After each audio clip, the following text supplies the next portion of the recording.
Chapter number कौन सा, जरा नंबर बताना मुझे। Sorry, security analysis, doubts at the end.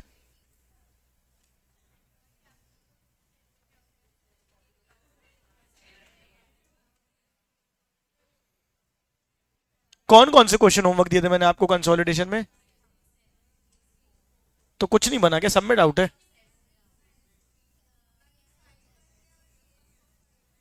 छोटे मोटे डाउट्स होंगे, एक आध पॉइंट्स बस।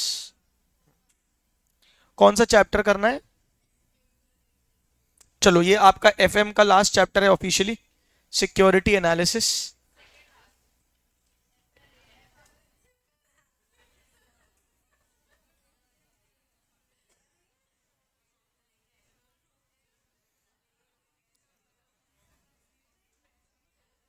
चलो बेटा आ जाओ, भाभी का पानी दे दे यार बेटा थोड़ा सा। हाँ, सिक्योरिटी एनालिसिस चैप्टर हम शुरू कर रहे हैं। ठीक है, पहले आपको ये पूरा चैप्टर गो थ्रू कराऊंगा, और जैसे ये चैप्टर गो थ्रू कराऊंगा तुम्हें दिल में अच्छा अच्छा सा लगेगा, थोड़ा थोड़ा सा कि वाह वाह मजा मजा सी आएगी, है ना। पहले ही गो थ्रू मत करने लगना, जब बोलूंगा तब करना ना, पहले ही पन्ने पलटाने लग गए नालायक। बोल रहा हूं मैं कराऊंगा तो सुनो, तभी अच्छा लगेगा, खुद से करोगे तो अच्छा नहीं लगेगा। ठीक है, सिक्योरिटी एनालिसिस ये चैप्टर है, ठीक है क्या, एफएम का लास्ट चैप्टर है, प्रैक्टिकल वर्ल्ड में सबसे प्रैक्टिकल चैप्टर। लेकिन समस्या यह है कि अपन के सिलेबस में बहुत मतलब टिप ऑफ द आइसबर्ग, एकदम एक बूंद डाल के छोड़ दिया है, तो प्रैक्टिकली उतना मजा नहीं आएगा। लेकिन अगर इसको पढ़ा जाए तो प्रैक्टिकली बहुत ज्यादा पढ़ा जा सकता है, मतलब अपने आप में करियर है बेटा पूरा एक सिक्योरिटी एनालिसिस। ठीक है क्या, आइए समझते हैं। सबसे पहले चैप्टर के नाम से ही बताओ क्या समझ में आ रहा है तुमको, सिक्योरिटी एनालिसिस क्या मतलब है इसका? क्या बोल रहे, क्या बोल रहे? हाँ, मतलब मुझे कोई स्टॉक खरीदना है कि नहीं खरीदना है, ये कैसे तय करूं? मैं शेयर मार्केट में पैसा लगाने जा रहा हूं, तो मैं इस, अगर मैं समझो रिलायंस का शेयर खरीदने की सोच रहा हूं, या मैं जोमेटो का शेयर खरीदने की सोच रहा हूं, तो अगर मैं जोमेटो का शेयर खरीदने की सोच रहा हूं तो मुझे वो शेयर खरीदना चाहिए कि नहीं खरीदना चाहिए, किस रेट पे खरीदना चाहिए, जो रेट चल रहा है उस पर सेल करना चाहिए कि बाय करना चाहिए, ये पूरा एनालिसिस क्या कहलाता है बेटा? Security analysis. लोग अलग अलग से, तुमने देखा होगा इंस्टाग्राम में कोर्स बेचते रहते हैं कि हम आपको चार्ट पढ़ना सिखा देंगे, ये करना, ये सब सिक्योरिटी एनालिसिस का पार्ट है। सिक्योरिटी एनालिसिस और बहुत बड़ा टर्म होता है। अच्छा, दो एनालिसिस आपने सुने कि नहीं सुने मुझे बताना। क्या आपने फंडामेंटल एनालिसिस और टेक्निकल एनालिसिस, ये दो वर्ड सुने हैं, क्या होते हैं और क्या मतलब होता है इनका? अच्छा, मैंने बताया था, हाँ क्या होता है बताओ जरा फिर।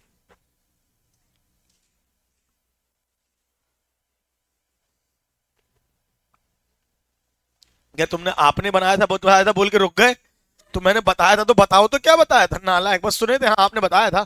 हाँ भाई यश बताओ क्या होता है फंडामेंटल एनालिसिस, क्या होता है टेक्निकल एनालिसिस? भाई एकदम जेनरिक बात है ये, कॉमन सेंस, आम आम कॉमन सेंस वाली बात।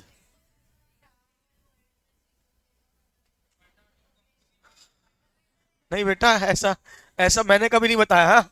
है ना, मेरा नाम नहीं खराब करना मार्केट में जाके।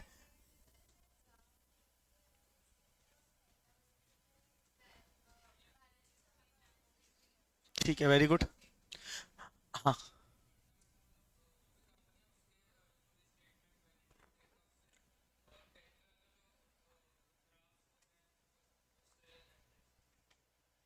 हाँ हाँ, सही, सबने सही बोला। फंडामेंटल नाम से ही समझ में आ रहा है, मैं कंपनी के फंडामेंटल्स चेक करूंगा। क्या चेक करूंगा? कंपनी के फंडामेंटल्स। कंपनी के फंडामेंटल्स कैसे चेक करूंगा? कंपनी की प्रॉफिटेबिलिटी कितनी है, कंपनी का डेट इक्विटी रेशियो कितना है, जो रेशियो एनालिसिस करूंगा, कैश फ्लो देखूंगा, फंड फ्लो देखूंगा, कुल मिला के पूरी बैलेंस शीट को एनालाइज करूंगा, और बैलेंस शीट को एनालाइज करके समझूंगा कि भैया मुझे कंपनी ये प्रॉफिटेबल लग रही है कि नहीं। इसी कंपनी में इसी मार्केट, जैसे जोमेटो है, जोमेटो के बाद मैं स्विगी देखूंगा, या अगर मान के चलो मैं एयरटेल में पैसा लगाने की सोच रहा हूं तो मैं जियो देखूंगा। मैं इसे चेक करूंगा कि सेम इंडस्ट्री में क्या चल रहा है, मार्केट में क्या चल रहा है, और बैलेंस शीट कंपनी के फंडामेंटल्स चेक करूंगा, रेशियो एनालिसिस चेक करूंगा कि कंपनी प्रॉफिटेबल है कि नहीं। और ये सोच के जब पैसा लगाऊंगा तो वो कौन सा एनालिसिस कहलाएगा? अरे कौन सा एनालिसिस कराएगा? फंडामेंटल। टेक्निकल क्या होगा? मैं सिर्फ वो ग्राफ देखूंगा, चार्ट देखूंगा, अलग अलग, तुमने देखा होगा ना यार, यहाँ पे लोअर सर्किट लग रहा है, यहाँ पे अपर सर्किट लग रहा है, यहाँ पे ये हो रहा है, यहाँ पे चार्ट नीचे जा रहा है, ऊपर जा रहा है, पूरा चार्ट की स्टडी डिटेल में करते हैं और देखते हैं कि भैया टेक्निकल एनालिसिस से हमको क्या, मुझे बताओ ज्यादा बेहतर क्या है, फंडामेंटल या टेक्निकल? हाँ, फंडामेंटल। अगर आप इंट्रा डे करने बैठे हो तो फंडामेंटल से कुछ होगा क्या?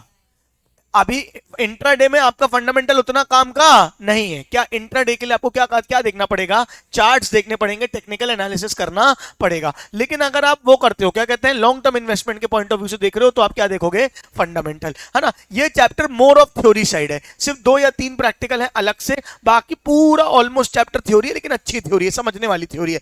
आइए एक एक करके अपन पूरा चैप्टर को पहले देखते हैं। सबसे पहले व्हाट आर सिक्योरिटीज, क्या होता है सिक्योरिटीज, आपने डेफिनेशन पढ़ी होगी ये तो, शेयर्स, डिबेंचर्स, गवर्नमेंट सिक्योरिटी, सारी चीजें कुल मिला के। ये लॉ में डेफिनेशन पढ़ी है, कौन से लॉ में पढ़ी है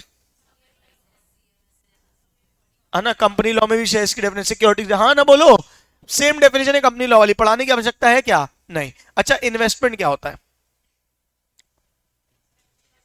कि आप कहीं पे पैसा लगाते हो, किसी एसेट या किसी भी चीज में आप पैसा लगाते हो और बदले में प्रॉफिट या रिटर्न कमाना चाहते हो, any amount invested with the with the aim या इंटेंशन ऑफ अर्निंग प्रॉफिट, है ना। प्रॉफिट कमाने के उद्देश्य से जब आप पैसा लगाते हो तो वो क्या कहलाता है बेटा, इन्वेस्टमेंट। क्या कहलाता है, इन्वेस्टमेंट। अच्छा, एक वर्ड होता है, अच्छा इन्वेस्टमेंट के अंदर देखो 3 चीजें आती हैं, एक आता है सिक्योरिटी, एक क्या आता है, सिक्योरिटी, दूसरा क्या आता है, लिक्विडिटी, और तीसरा क्या आता है, यील्ड। क्या मतलब है तीनों को, सिक्योरिटी मतलब, सिक्योरिटी मतलब शेयर्स डिबेंचर्स नहीं, यहां पे वो सिक्योरिटी मतलब नहीं है। आप कहीं पे इन्वेस्ट करें तो इन्वेस्टमेंट करने जा रहे हैं, आप पैसा लगाने जा रहे हैं, तो आप 3 चीज देखेंगे कि कितना सिक्योर है। एफडी सिक्योर है कि अनसिक्योर है, शेयर मार्केट सिक्योर है कि अनसिक्योर है, थोड़ा अनसिक्योर। क्या बात समझ में आ रही है ना, उसका थोड़ा म्यूचुअल फंड थोड़ा सा सिक्योर पार्ट हो गया। क्या बात समझ में आ रही है। अब गोल्ड में पैसा लगाऊं, प्रॉपर्टी में पैसा लगाऊं कि शेयर्स में पैसा लगाऊं, मेरे पास 3 ऑप्शन थे, गोल्ड में लगाऊं, प्रॉपर्टी में लगाऊं, शेयर्स में लगाऊं या एफडी में लगाऊं। चलो 4 ऑप्शन थे, तो चारों की पहले क्या देखूंगा, सिक्योरिटी कितनी है, हाँ ना बोलो, और मैं देखूंगा मैं कितना रिस्क लेना चाहता हूं, हाँ या ना बोलो। फिर क्या देखूंगा भैया, सिक्योरिटी के बाद क्या चेक करूंगा, लिक्विडिटी। क्या चेक करूंगा, लिक्विडिटी। लिक्विडिटी मतलब कितनी जल्दी कैश में, जैसे गोल्ड की लिक्विडिटी वेरी हाई, तुरंत कैश में कन्वर्ट होता है। स्टॉक मार्केट की लिक्विडिटी वेरी हाई, तुरंत कैश में कन्वर्ट होता है। प्रॉपर्टी की लिक्विडिटी वेरी लो, इतनी जल्दी बिकती नहीं है, रखी रह जाती है। तो कौन कम लिक्विड है, कौन कम लिक्विड है, प्रॉपर्टी। कौन हाईली लिक्विड है, गोल्ड, सिक्योरिटी, शेयर, सब हाईली लिक्विड है, ठीक है। और फिर क्या हो जाएगा, यील्ड, यील्ड यानी कितना रिटर्न मिल रहा है। तो जब मैं सिक्योरिटी, लिक्विडिटी और यील्ड का मिसमैच, मिक्स मैच देखता हूं और देखता हूं कि मुझे कहां क्या बेस्ट पड़ रहा है, वहां पे मैं इन्वेस्टमेंट करता हूं। तो इन्वेस्टमेंट करने से पहले 3 चीजें देखी जाती है, क्या, सिक्योरिटी, लिक्विडिटी और यील्ड, हाँ या ना बोलो। अच्छा, इन्वेस्टमेंट और स्पेक्यूलेशन में क्या फर्क है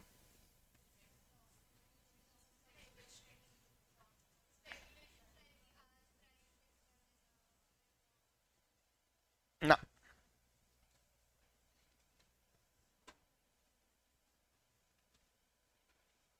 देखो ध्यान से।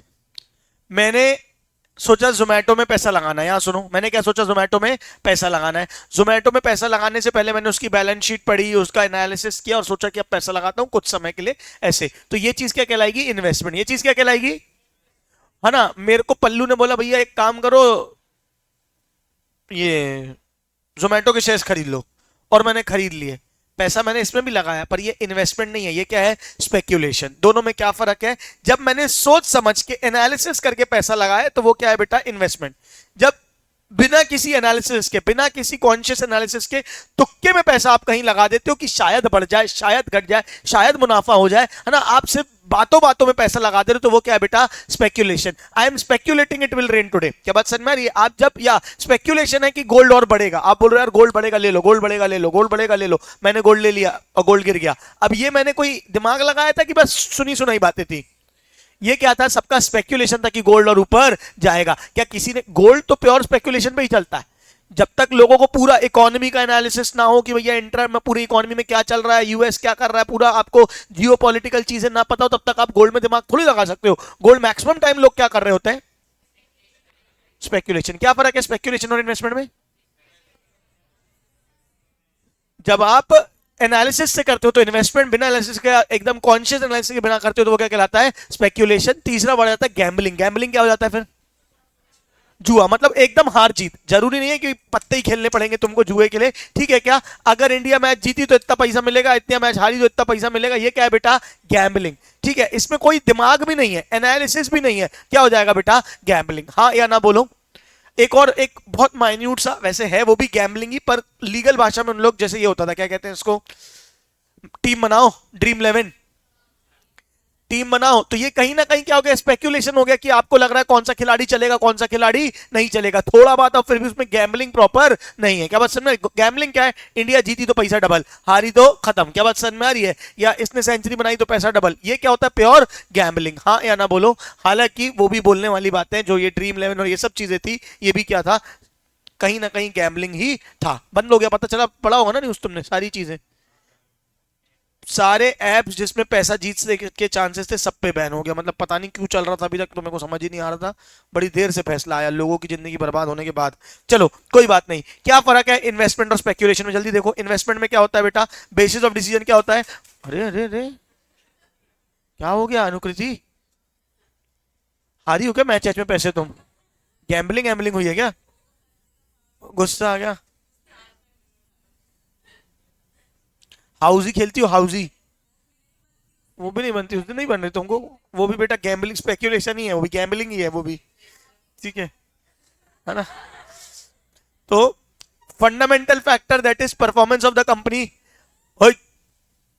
जब आप मन्ना खेलते हो तो क्या होता है, मन्ना मन्ना नहीं पता तुम लोगों को, अबे पत्तों में एक गेम होता है, ताश तुम लोग नहीं खेलते, हाँ खेलनी भी नहीं चाहिए, अच्छी चीज थोड़ी होती, बड़ा है बता रहे खेलते हैं नालायक, ठीक है, ऑनलाइन ये बोलूंगा कि ताश ताश खेलो, नहीं बेटा, हाँ बिना पैसे वाली खेलो, पैसे वाली नहीं खेलनी चाहिए, ठीक है, बैठते हैं अपन फिर किसी दिन, ठीक है, चलो, ठीक है, क्या होगा, एक होगा फंडामेंटल, एक क्या होगा बेटा, ए सॉरी, क्या कर रहा है बे, क्या मन्ना मन्ना सिखाने लग गया, ये लड़कों को भाई, तो क्लास में मन्ना सिखाने लग गया, अब कुछ और बोलूंगा तो कुछ और भी सिखाने लग जाना सब उसको, नालायक, ठीक है। फंडामेंटल फैक्टर्स से जब डिसाइड करते हो तो क्या होता है इन्वेस्टमेंट, और हेयर से टेक्निकल चार्ट्स और मार्केट साइकोलॉजी से करते हो तो क्या होता है स्पेक्यूलेशन, इन्वेस्टमेंट लॉन्ग टर्म, ये शॉर्ट टर्म, ये मॉडरेट रिस्क, ये high risk, change in value, change in prices, है ना, moderate return, high return, uses his own funds, यहाँ दूसरे फंड के पैसा लगा देते हैं, स्टेबल और अनसर्टन और इरेटिक, कंजर्वेटिव और कॉशियस, और डेयरिंग एंड केयरलेस, ठीक है। तो अब आपको जीवन में फैसला करना है कि आपको कंजर्वेटिव और कॉशियस होना है कि डेयरिंग और केयरलेस होना है, हाँ या ना बोलो, समझ में आया, बेसिक बात है, अरे बोल यार। अगला आ जाएगा क्या बेटा, इन्वेस्टमेंट और गैम्बलिंग, गैम्बलिंग तो बिल्कुल ही क्या है बेटा, टिप्स एंड रूमर, जीता हारा सब बराबर, ठीक है, वो बिल्कुल नेगेटिव रिटर्न हो सकता है, इन्वेस्टमेंट में नेगेटिव होने के चांसेस कम रहते हैं, ठीक है, कि पूरी इन्वेस्टमेंट ही डूब जाए, ऐसा इन्वेस्टमेंट में बहुत कम होता है कि 10 लाख लगाए जीरो हो गए, 9 होंगे 8 होंगे, गैम्बलिंग में तो पूरा हार जीत बिल्कुल खत्म हो जाती है कहानी, हाँ या ना बोलो। ये थी थ्योरी, यहां से शुरू होता है चैप्टर सिक्योरिटी एनालिसिस। अब पहले एक बार मैं एक काम करूंगा, आपको चैप्टर की शेयर कराऊंगा 2 मिनट, ठीक है क्या, फिर अपन चैप्टर को समझेंगे।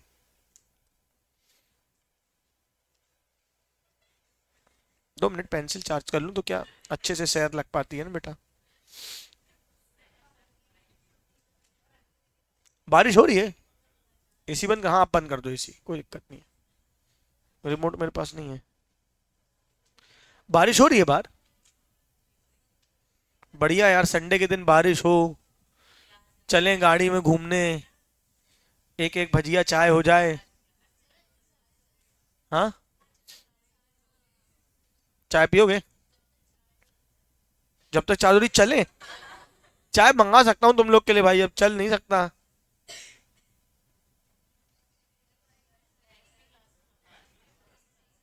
हम्म,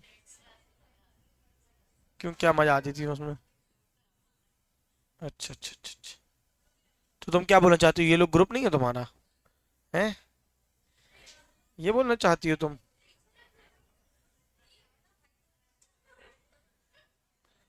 नहीं लेकिन ये पहला बैच हुआ है, पहली बार हुआ है जब 2 3 अलग अलग बैच बैठे और लड़ाई झगड़े ना हो, नहीं तो लड़कियां लड़ लेती हैं हर बार, ये सब रिकॉर्डिंग में क्यों बता रहा हूँ मैं, हाँ, अच्छा, हुआ है क्या, मुझे पता नहीं चला क्या,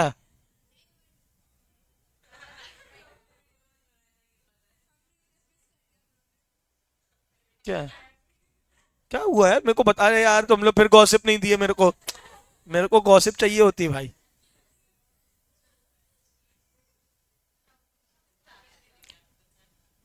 अपन एक बार रिकॉर्डिंग के बाद बात करते हैं इस बारे में, रुक जाओ।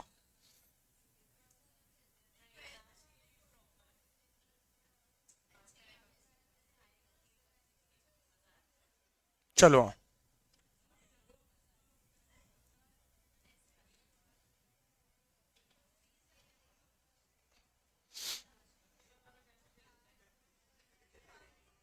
बेटा, चलो आओ,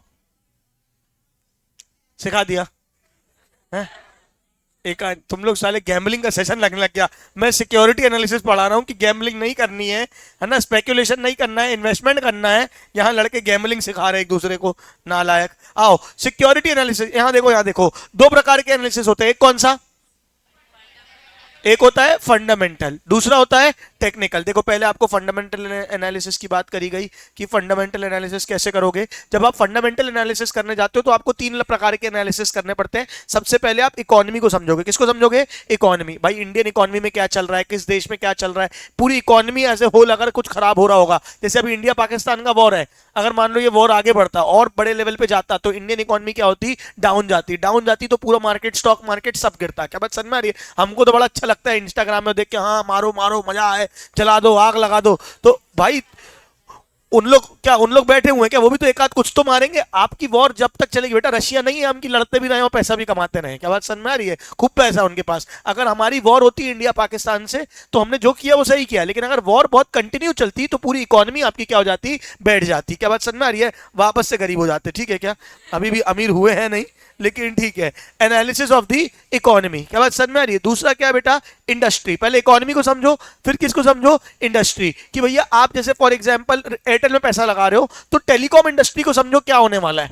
अगर आप मान के चलो, और कौन सी कोई किस में पैसा लगाना चाहेंगे हम? बताओ बताओ बताओ। अगर किसी बैंक में पैसा लगा रहे हो तो देखो बैंकिंग कंपनीज में क्या चल रहा है, पूरी इंडस्ट्री को समझो। और उसके बाद किसको समझो बेटा? कंपनी को समझो। किसको समझो? कंपनी को। तो तीन प्रकार के कौन कौन से एनालिसिस होते हैं फटाफट बताओ। पहला, दूसरा इंडस्ट्री, और तीसरा कंपनी। तो पहले किसकी एनालिसिस ऑफ इकोनॉमी, उसके लिए जीडीपी देखोगे, सेविंग एंड इन्वेस्टमेंट देखोगे, मार्केट में इन्फ्लेशन कितना है ये देखोगे। एकदम बेसिक बेसिक बातें हैं बेटा, ठीक है। मार्केट में इंटरेस्ट रेट क्या चल रहा है वो देखोगे। जब बजट आया तो बजट में सरकार ने किस चीज में फोकस किया वो देखोगे, ठीक है। टैक्स स्ट्रक्चर देखोगे और अदर फैक्टर्स देखोगे, है ना। तो हमारे यहाँ पे टैक्स स्ट्रक्चर कैसा है? जब टैक्स पढ़ाता हूं तो बिल्कुल रोना गाना करता ही रहता हूं पूरे टाइम, ठीक है क्या? बताओ अपना टैक्स स्ट्रक्चर कैसा है बेटा? बहुत कॉम्प्लेक्स, अति में कॉम्प्लेक्स। क्या बात समझ में? कॉम्प्लेक्स तो छोड़ो, एकदम मार मार के टैक्स ले रहे हैं। ऑन एन एवरेज हम अपनी इनकम में कितने परसेंट टैक्स भरते हैं पता है आपको? 40 to 50% पैसा हमारा टैक्स में जाता है। 40% तो इनकम टैक्स। मतलब तुम सोच के देखो, अगर आपने 10 CR कमाए तो 4 CR आप सीधे सीधे गवर्नमेंट को देते हो, और आपके हाथ में बचते कितने हैं? 6 CR। पूरी जिंदगी मेहनत करके, पूरे साल मेहनत करके आपने अगर 10 करोड़ कमाए या 1 करोड़ कमाए तो 1 करोड़ में 40 से 50 लाख शुद्ध टैक्स भर दो आप सरकार को, आपके पास कितना बचेगा? 50 लाख। तो आपने 50 लाख सरकार को किस बात के दिए? अरे टैक्स क्यों दिया? ताकि सरकार देश चलाए, अच्छे से बनाए, है ना। और हम ये धुआं हुआ सूख, है ना, ले बढ़िया बेहतरीन से, हमारी है ना फेफड़े फेफड़े खराब हो, यही हमारा काम है, ठीक है। इसलिए तो पैसा दिया हमने सरकार को। तो अल्टीमेटली एक राघव चड्ढा जो है वो, उसने बताया था पूरा कि हम टैक्स पे करते हैं बिल्कुल हाई, और हमको मतलब जो फैसिलिटीज मिलती है बहुत। एक वीडियो है देखना, बहुत शानदार वीडियो है उसका, उसने समझाया था पूरा। तो तीन प्रकार के एनालिसिस होते हैं। पहला कौन सा? इकोनॉमी। पहला कौन सा? इकोनॉमी। दूसरा कौन सा हो जाएगा? दूसरा कौन सा हो जाएगा? इंडस्ट्री। और तीसरा कौन सा हो जाएगा? कंपनी। बेसिक बेसिक बातें ऊपर ऊपर से रीड कर लेना, बिल्कुल समय देने की आवश्यकता नहीं है। अच्छा, कंपनी का एनालिसिस करोगे फंडामेंटल, तो सारे रेशियोज देखोगे, बोलो हाँ। देख लो कौन कौन से देखोगे? ईपीएस देखोगे, पी रेशियो देखोगे, प्रोजेक्टेड अर्निंग ग्रोथ देखोगे, price to sales ratio, price to book ratio, dividend yield ratio, dividend pay out ratio, book value per share, return on equity. ये सारे रेशियोज चैप्टर है। पूरा एक चैप्टर पढ़ लिया हमने रेशियो का, हाँ ना बोलो। अरे बोल बेटा, क्या ये कुछ कठिन लग रहा है क्या? आइए अगला क्या आ गया? Ratio analysis. ये पूरा एक चैप्टर था हमारा। अब एक बार फ्लो बढ़ाते हैं आगे, 2 मिनट एक बार घूम के आते हैं चैप्टर से आगे। देखो एक टॉपिक क्या पढ़ना है? Ratio analysis. कर चुके हैं कि फिर से करना है? पूरा चैप्टर डिटेल में पढ़ चुके हैं, यहां तो बस ओवरव्यू है। Liquidity ratios, turnover ratio, leverage ratio, profit margin ratios, coverage ratio और वैल्यूएशन रेशियोज पढ़े हैं क्या हमने? लिक्विडिटी रेशियो में कौन कौन से आते हैं? करंट रेशियो और क्विक रेशियो। करंट रेशियो का formula current assets upon current liabilities. हाँ बेटा, क्विक रेशियो का formula quick assets upon current liabilities, है ना बेटा। ऐसे मत बैठो, मेरा दिल बैठ जाता है बेटा। टर्नओवर रेशियोज में कौन कौन से रेशियोज थे? इन्वेंट्री टर्नओवर रेशियो, फॉर्मूला बोलो cost of goods sold upon average stock. हाँ पल्लू बेटा, ऐसा ऐसा करते रहे बस, पता कचू है नहीं। अच्छा, डेटर्स टर्नओवर रेशियो बता फॉर्मूला। डेटर्स टर्नओवर रेशियो, पूछ ले अंकुर, जल्दी से पूछ ले। तेरे को पता है? अरे भाई काहे परेशान हो रहा, नहीं पता तो नहीं पता बोल देना। अच्छा अच्छा अच्छा अच्छा, पूरा चैप्टर पढ़ चुके हैं नालायक। Turnover ratios, debtors turnover ratio का फॉर्मूला बोलो क्या होगा?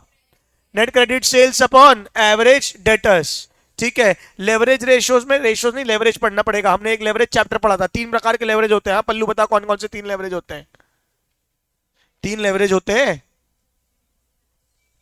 लेवरेज के नाम बता बस। दीक्षा, 3 लेवरेज के नाम बताओ। पिटोगे सब, जिसको लेवरेज के नाम नहीं पता क्या सीएफए में पास हो गए तुम लोग? हाँ दीदी बताओ। Operating leverage, financial leverage, combined leverage. याद है फॉर्मूला? कंट्रीब्यूशन अपॉन ईबीआईटी, और ऑपरेटिंग का ईबीआईटी अपॉन ईबीटी, और कंट्रीब्यूशन अपॉन ईपीएस ईबीटी। या एक बार वो चेंज इन पर सेल्स वाला चेंज इन ईपीएस वाला भी होता है, डिग्री वाला। याद है? बस कुछ लोग तो हाँ मुंडी हिला के समझ जाता हूँ बेटा, मुंडी के एंगल समझ जाता हूँ, कितना याद है कितना याद नहीं है ना। महक, कवरेज रेशियोज बताओ, कौन कौन से कवरेज रेशियोज है बताओ। हाँ हाँ, मैं कहा, मैं बोला महक मैं समझ जाता हूँ, सही समझता हूँ कि नहीं समझता हूँ, ये पूछ रहा था बेटा मैं। कवरेज रेशियोज बताओ, कौन से कवरेज रेशियोज होते हैं बताओ महक। एक आध कवरेज रेशियो का नाम बताओ। हाँ फॉर्मूला बताओ। EBIT upon interest. ठीक है, लिक्विडिटी रेशियोज ये सब बताने की जरूरत है क्या? Current ratio, asset test ratio फिर से नहीं बताऊंगा। Turnover ratios, inventory turnover ratio, receivable turnover ratio, सिर्फ फॉर्मूले फॉर्मूले लिख दिए हमने, पूरा चैप्टर में कवर कर रखा है। Working capital, asset turnover, leverage ratios, leverage ratios में debt to asset, debt to equity, debt to total capitalisation, ये सीधे अपन पूरा पढ़ चुके हैं, कुछ भी कराने की आवश्यकता नहीं है। प्रॉफिटेबिलिटी रेशियोज के अंदर क्या क्या आ जाएगा? Gross profit ratio. मिल रहा है? ये सब नहीं मिल रहा क्या? Operating profit margin, net profit margin, return on equity, return on assets, ठीक है क्या, return on capital employed, interest coverage ratio, debt service coverage, cash coverage, asset coverage, ठीक है, price earning ratio. Price earning ratio important है, formula बताओ क्या होता है पी रेशियो का? MPS upon EPS. क्या हो जाता है? MPS upon EPS. ये बहुत बार आता है, बहुत बार आता है, वेरी इंपॉर्टेंट है पी रेशियो। ठीक है, price to book value ratio का फॉर्मूला क्या हो जाएगा? MPS upon book value. Price to sales ratio का फॉर्मूला क्या हो जाएगा? MPS upon SPS, sales per share. मतलब कुल मिला के ये सारी चीजें आप देख लोगे, कितनों को समझ आई ये वाली बात, हाथ उठाओ। क्या रेशियोज पढ़ाने की आवश्यकता है कि रिपीट है? अच्छा, एक चीज और देखो, कंपेरेटिव फाइनेंशियल स्टेटमेंट एनालिसिस, ये हमने कहां पढ़ा था? क्या होता था? बैलेंस शीट दी जाती थी पिछले साल की, करंट ईयर की, बोलो हाँ। फिर क्या निकालते थे? चेंज। याद है? चेंज, और चेंज को क्या करते थे? परसेंटेज निकाल देते थे, हाँ या नहीं? 12th में तो कैलकुलेटर अलाउड नहीं था, तो सिर्फ वही जूझ जाते थे, यहां तो कैलकुलेटर अलाउड हो गया, तो चैप्टर में कुछ बचा ही नहीं। बताओ कैसा होता है कंपैरेटिव, कैसे बनाते हैं फटाफट बताओ। 2 साल, फिर चेंज, फिर बेस ईयर, और फिर परसेंटेज। बताने की आवश्यकता है क्या? नहीं। देख लो, कंपैरेटिव फाइनेंशियल स्टेटमेंट एनालिसिस 2 साल के दिए हुए हैं, ये निकालना है, पूरा सेम है, चैप्टर में कुछ नहीं है। अभी एक क्वेश्चन करा दूंगा मैं आपको 2 मिनट बाद वापस लाके। अच्छा, कॉमन साइज, जब दो आपस में करते हैं तो कंपैरेटिव, जब बैलेंस शीट के टोटल से करते हैं सेम ईयर में तो वो क्या कहला जाता है? Common size. याद आ रहा है? अभी रिपीट भी करवा दूंगा, कोई दिक्कत नहीं है, एक बार मतलब बता दूंगा फिर से, कोई टेंशन नहीं है। फंड फ्लो आपने नहीं पढ़ा हुआ, ये नया है, इसको स्टार बना दो, छोटा सा टॉपिक है बस पढ़ाने लायक। मार्क हो गया? अभी पहले आगे बढ़ते हैं, चैप्टर को गो थ्रू कर रहे हैं। फंड फ्लो के अलावा क्या है अपने पास पढ़ने के लिए बताओ? कैश फ्लो, ओ हो, बताओ बताओ बताओ बेटा, पूरा चैप्टर पढ़ के आए हैं क्या? फिर से यहाँ पे बताने की जरूरत है? तुमको तो पता ही होगा। बताओ पल्लू, कौन सा अकाउंटिंग स्टैंडर्ड होता है? हाँ, अकाउंटिंग स्टैंडर्ड 3। कितनी एक्टिविटीज होती है? कैश फ्लो में कितनी एक्टिविटीज होती हैं? कौन कौन सी? ऑपरेटिंग, इन्वेस्टिंग और फाइनेंसिंग। ऑपरेटिंग के कितने मेथड होते हैं? 2। कौन कौन से? डायरेक्ट और इनडायरेक्ट। नहीं कि हाँ? ओके, ये सब बताने की आवश्यकता है क्या? कैश फ्लो एश फ्लो नहीं कराऊंगा भाई, मैं सब पढ़ा चुका, बिल्कुल एकदम रिपीट है। अब यहां तक आपका प्रैक्टिकल चला, प्रैक्टिकल में क्या क्या आया? 4 टॉपिक्स बताओ कौन कौन से आए? Ratio, comparative, common size, cash flow और फंड फ्लो। 5 में से 4 पढ़े हुए हैं, ठीक है क्या? सिर्फ एक पढ़ाना है फंड फ्लो, वो भी आता नहीं एग्जाम में, आता तो थोड़ा सा ही आता है, बता दूंगा, हाँ या ना बोलो। अब यहाँ पे आ गई थ्योरी, अब यहाँ पे क्या आ गई? थ्योरी। थ्योरी वही जो हमने अभी तक पढ़ी, एक बार और एक को डिटेल में करेंगे। टेक्निकल एनालिसिस, क्या आ गया बेटा? Technical analysis. दिख रहा है क्या टेक्निकल एनालिसिस? अब यहाँ पे वो चार्ट आर्ट के बारे में बताएंगे, थ्योरीज में बता दूंगा आपको, डो जोन्स थ्योरी और ये थ्योरी वो theory, line chart, pie chart, bar chart, चार्टी चार्ट, फुल्की चार्ट। क्या हो गया अनुकृति तुमको यार?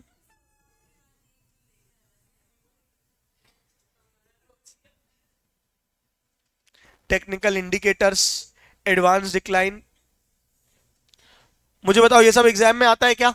नहीं आता है तो थ्योरी में आता है, प्रैक्टिकल तो इसका कुछ भी नहीं आता आपको, है ना? वो जो एक क्वेश्चन थ्योरी आता है उसमें आ सकता है तो आ सकता है, बाकी इसका कुछ भी प्रैक्टिकल नहीं होता।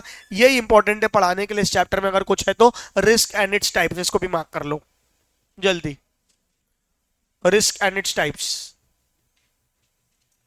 Risk and its types. Okay आगे बढ़ो। ये पढ़ाऊंगा अभी मैं, सिस्टमैटिक रिस्क, अनसिस्टमैटिक रिस्क, ये पूरा मैं अभी आज ही पढ़ाऊंगा आपको, ठीक है?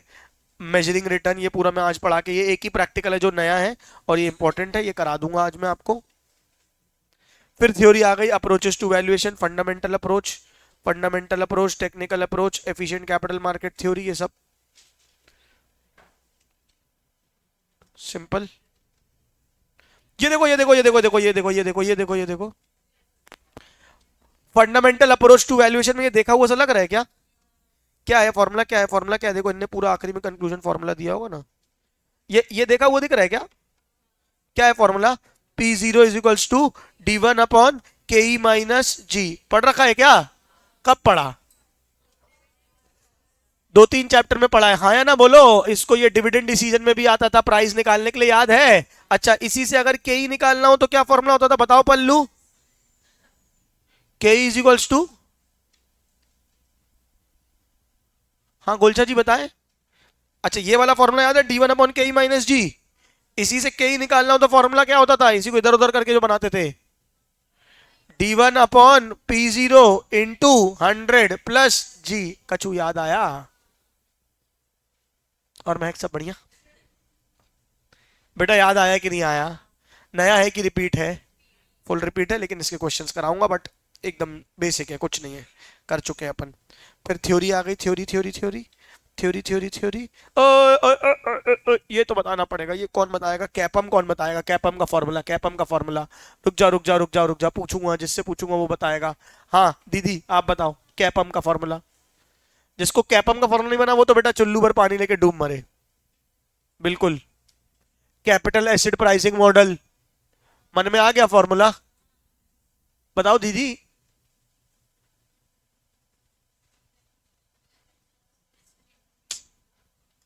कठिन है जीवन बेटा। क्या था फॉर्मूला? हाँ पल्लू, हाँ हाँ करो, याद करो, बताना नहीं भाई यश।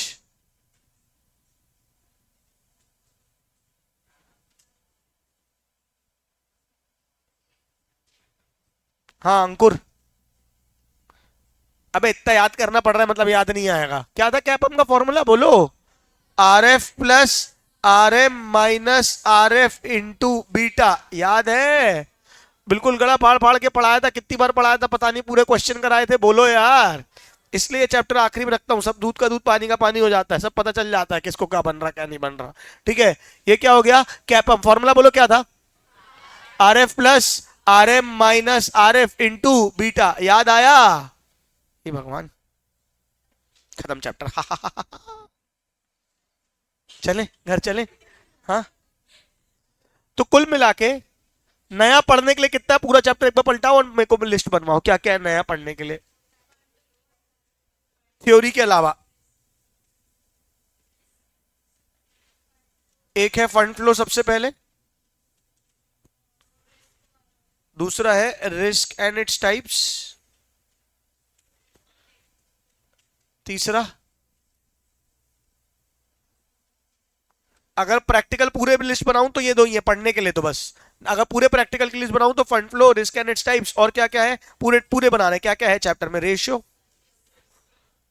और क्या है? Cash flow, technical analysis theory है, प्रैक्टिकल नहीं है। रेशियो, कैश फ्लो और क्या, कंपेरेटिव, फिर क्या है, कॉमन साइज। थ्योरी है ना बेटा वो, सब थ्योरी, प्रैक्टिकल चीजों के लिए बना रहा हूँ, प्रैक्टिकल टॉप को हम लोग सॉल्व करने वाली चीजें। ठीक है, कॉमन साइज और क्या हो जाएगा, CAPM, P zero is equals to D one upon K E minus जी। हाँ या ना बोलो, कितनों को समझ आया। तो इस चैप्टर से देखो, कैश फ्लो अपने आप में एक अलग चैप्टर ही है, आएगा तो यहां से आया वहां से आया एक ही बात है, तो कैश फ्लो तो आता ही आता है, लेकिन वो उस चैप्टर से आता है, मान के चल रहा हूं मैं। रेशियो भी अपने आप में एक चैप्टर ही है, उसी से आता है, बोलो हाँ या नहीं। तो कैपम भी अपने आप में एक टॉपिक है जो दूसरे चैप्टर से ही आता है। इस चैप्टर से अगर कुछ अलग से आ सकता है जो आपको पढ़ना पड़ेगा, वो पढ़ना पड़ेगा मेजरली बेटा ये रिस्क एंड इट्स टाइप्स। क्या पढ़ना पड़ेगा, रिस्क एंड इट्स टाइप। और अगर आ गया तो ये आ गया कंपैरेटिव कॉमन साइज। अगर कंपैरेटिव कॉमन साइज आ गया, बहुत कम चांसेस है जो कि आने के, लेकिन अगर आ गया तो भगवान को हाथ जोड़ के धन्यवाद बोलना कि हे भगवान, आपने हमें पास कराने के लिए ये वाला अटेम्प्ट दिलवाया है लग रहा है। ठीक है क्या, अगर ये दोनों क्वेश्चन जो आ जाते हैं तो, क्योंकि बेटा 40 मार्क्स का एफएम है, 40 मार्क्स का एफएम है, दो क्वेश्चन आने हैं, दो क्वेश्चन में एक क्वेश्चन कंपैरेटिव कॉमन साइज का पूछ ले वो, है ना, या एक आध पार्ट उसका पूछ ले, ऐसी चांसेस थोड़े से कम है, लेकिन करके जाना। हो सकता है 4 अंक नंबर का एक आध इधर उधर कुछ पूछ लिया जाए, तो छोड़ के कुछ नहीं जाना। क्या ये चैप्टर आपको समझ में आया, क्या क्या करना है, हाँ ना बोलो।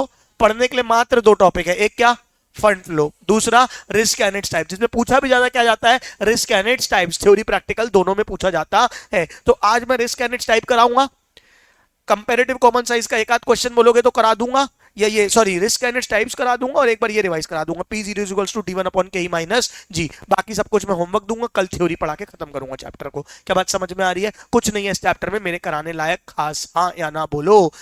अच्छा एक बात और बोलूंगा, पहले इस चैप्टर में और बहुत कुछ होता था, स्टैंडर्ड डिविएशन कैलकुलेट करना, पता नहीं क्या क्या। अब मॉड्यूल जब से अमेंड हुई है तो वो बहुत सारी चीजें कट गई हैं, तो हो सकता है आपके क्वेश्चन बैंक में बहुत सारे अलग थलग से क्वेश्चन हो, तो उनको हमको एलिमिनेट करना पड़ेगा, काटना पड़ेगा, क्योंकि वो मॉड्यूल में नहीं है, तो वो आपके एग्जाम के लिए उतना रिलेवेंट नहीं है। क्या आपको बात समझ में आई, हाँ या ना बोलो। चलो रिस्क एंड इट्स टाइप के साथ शुरू करते हैं, आ जाइए खोलिए।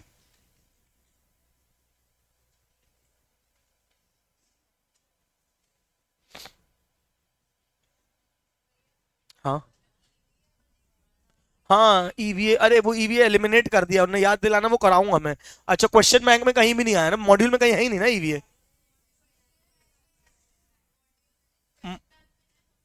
मॉड्यूल में कहीं नहीं है कि एक आध क्वेश्चन है कहीं पे, नहीं है, लेकिन कर लेंगे। ईवीए याद रखना, वो क्या है पूछ लेते हैं कई बार, है ना, हालांकि अब हट गया मॉड्यूल से तो नहीं आएगा, लेकिन स्टिल छोटा सा टॉपिक है, याद दिलाना, कल ही करा दूंगा मैं उसको, छोड़ेंगे नहीं अपन। एकदम इजी कॉन्सेप्ट होता है, फ्री के 2 4 नंबर नहीं कमाएंगे।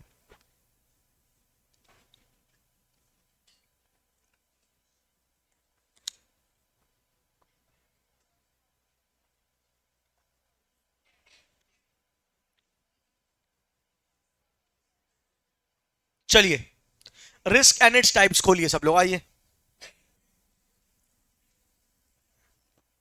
थोड़ा सा एसी चालू कर दो ना बेटा।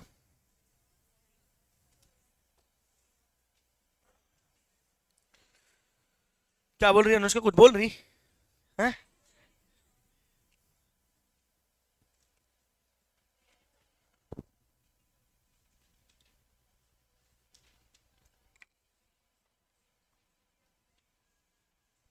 जितनों को ठंड लग रही शॉल वॉल पहन के आया करो बेटा।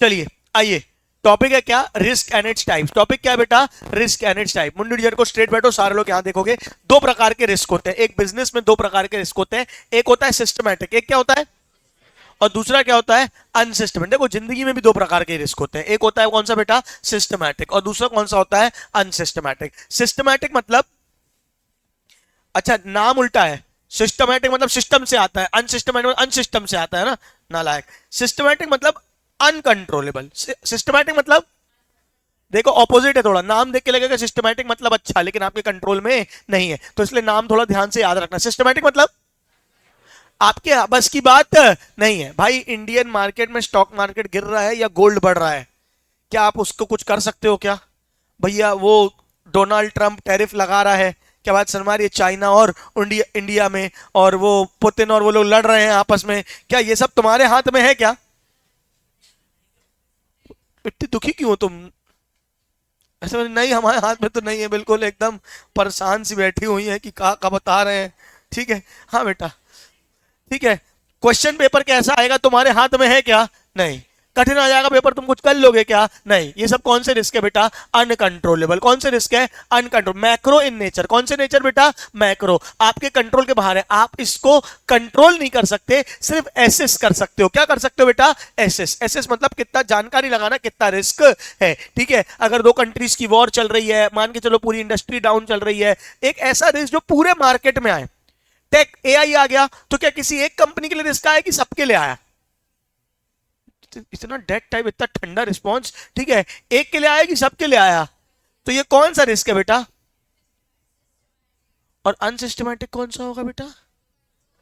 जो कंट्रोल में होगा, जो आपको, आपके ऊपर आया, आपका रेंट बढ़ गया, आपके कोई मेजर इंप्लॉय छोड़ के चला गया, for example Ratan Tata ji expire हो गए, तो वो सिर्फ टाटा ग्रुप के लिए रिस्क आया, रिलायंस के लिए कुछ रिस्क आया क्या? नहीं, ओवरऑल टाटा ग्रुप के लिए दिक्कत आई। तो आपके बिजनेस से रिलेटेड, आपके स्पेसिफिक बिजनेस से रिलेटेड अगर कोई रिस्क है, तो वो कौन सा रिस्क है बेटा?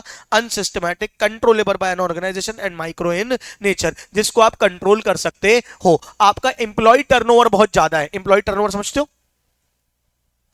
क्या समझते हो? हाँ, जहां एम्प्लॉय छोड़ छोड़ के जा रहे हैं, तो एम्प्लॉय टर्नओवर के कारण आने वाला रिस्क कौन सा है? सिस्टमैटिक की अनसिस्टमैटिक? हाँ, अनसिस्टमैटिक। आपकी कंपनी के साथ हो रहा है, आपके कंट्रोल में, आप उसको कंट्रोल कर सकते हो। अच्छी सैलरी दो, अच्छा माहौल दो, अच्छे इंसेंटिव्स दो, ऐसे सिस्टम्स बनाओ कि लोग आपके यहाँ काम करना चाहें और आपके काम करने के लिए आपके पास रुके। तो ये कौन सा रिस्क होगा? अनसिस्टमैटिक। कौन सा रिस्क होगा? अनसिस्टमैटिक। कितनों को समझ आया? तो एक क्या हो गया? सिस्टमैटिक। दूसरा कौन सा हो गया? अनसिस्टमैटिक। सिस्टमैटिक के अंदर, अनकंट्रोल के अंदर तीन प्रकार के रिस्क आते हैं। कौन कौन से? इंटरेस्ट, मार्केट और परचेजिंग पावर या इन्फ्लेशन, है ना। ब्याज दर बढ़ गई, क्या किसी एक के लिए बढ़ेगी? सारे बिजनेसेस के लिए बढ़ेगी। बैंक ने इंटरेस्ट रेट बढ़ा दिया, आरबीआई ने इंटरेस्ट रेट बढ़ा दिया, ये सब आपके कंट्रोल में नहीं है, मैक्रो इन नेचर। एक क्या है? Interest risk. दूसरा क्या है? Market risk. मार्केट में रिसेशन चल रहा है, पूरा मार्केट डाउन जा रहा है, ठीक है, क्या दो देशों के कारण, मान के किसी भी फैक्टर के कारण पूरा मार्केट में रिसेशन या बूम चल रहा है, दिवाली आई तो सबका त्योहार हुआ, सबका बिजनेस बढ़ा, जीएसटी कम हुआ तो सबके लिए कम हुआ। ये कौन सा बेटा? Market risk. कौन सा रिस्क है? महंगाई आ रही तो सबके लिए आ रही है, कौन सा रिस्क है? Inflation risk. यानी ये तीन प्रकार के रिस्क होते हैं, जो कौन से होते हैं बेटा? अनकंट्रोलेबल। कौन से होते हैं? Dead bodies. कौन से होते हैं? कौन कौन से तीन आएंगे बताओ? इंटरेस्ट, मार्केट और परचेजिंग पावर। हाँ या ना बोलो। अनसिस्टमैटिक आपके कंट्रोल में रहता है, उसके अंदर दो प्रकार के रिस्क आते हैं, एक आता है बिजनेस रिस्क और एक आता है फाइनेंशियल रिस्क। क्या होता है बिजनेस रिस्क और क्या होता है फाइनेंशियल रिस्क? यही मैंने बताओ, क्या होता है बिजनेस और क्या होता है फाइनेंशियल? मेरे बिजनेस से रिलेटेड कोई रिस्क आ जाए मेरे बिजनेस में, वो कौन सा रिस्क रहेगा? बिजनेस। रेंट बढ़ गया, ठीक है, अगर मान के चलो मेरे लैंडलॉर्ड ने बोल दिया प्रॉपर्टी खाली करो, क्या बात समझ में आ रही है? सामने कोई और मान के चलो रोड खोद दी किसी ने आके, क्या बात समझ में आ रही है? लोग ही नहीं आ पा रहे, दुकानें नहीं चल रही, ये कौन सा रिस्क है? ये मेरे बिजनेस के ऑपरेशंस का रिस्क है। कौन सा रिस्क है? Business risk. बोलो हाँ या नहीं, है ना। मैंने लोन लिया, मैं लोन नहीं चुका पा रहा हूँ, कैपिटल मुझे नहीं मिल रही है, मुझे पैसों की दिक्कत जा रही है, डेट से रिलेटेड रिस्क, इंटरेस्ट से रिलेटेड रिस्क, फाइनेंस रिस्क कौन सा होता है? फाइनेंस। ये पढ़ा है क्या पहले कहीं हमने? कहां पढ़ा है? लेवरेज में पढ़ा है। दो प्रकार के लेवरेज, कौन कौन से लेवरेज? और ऑपरेटिंग। फाइनेंशियल रिस्क कौन बताएगा? Financial leverage. और ऑपरेटिंग लेवरेज क्या बताएगा? Business risk. यही तो पढ़ा था हमने, बोलो हाँ। तो अनसिस्टमैटिक रिस्क की मेन होता है और वो हम पढ़ चुके हैं। सिस्टमैटिक के अंदर तीन, कौन कौन से बोलो? इंटरेस्ट, मार्केट और परचेजिंग पावर या इन्फ्लेशन रिस्क। और सिस्टमैटिक के अंदर अनसिस्टमैटिक के अंदर कितने? दो, कौन कौन से? बिजनेस रिस्क और फाइनेंशियल। इसी के अंदर आप ऑपरेटिंग लेवरेज और फाइनेंशियल लेवरेज भी पढ़ते हो। बिजनेस रिस्क के अंदर लिक्विडिटी का risk, financial risk, credit risk, ये पूरा आप देख लोगे। यहाँ पे आपका टाइप्स ऑफ रिस्क खत्म हो गई, थ्योरी। क्या बात समझ में आ रही है? एक बार नजर मारो, फिर आगे बढ़ते हैं, जल्दी करो। राधिका गोरी से।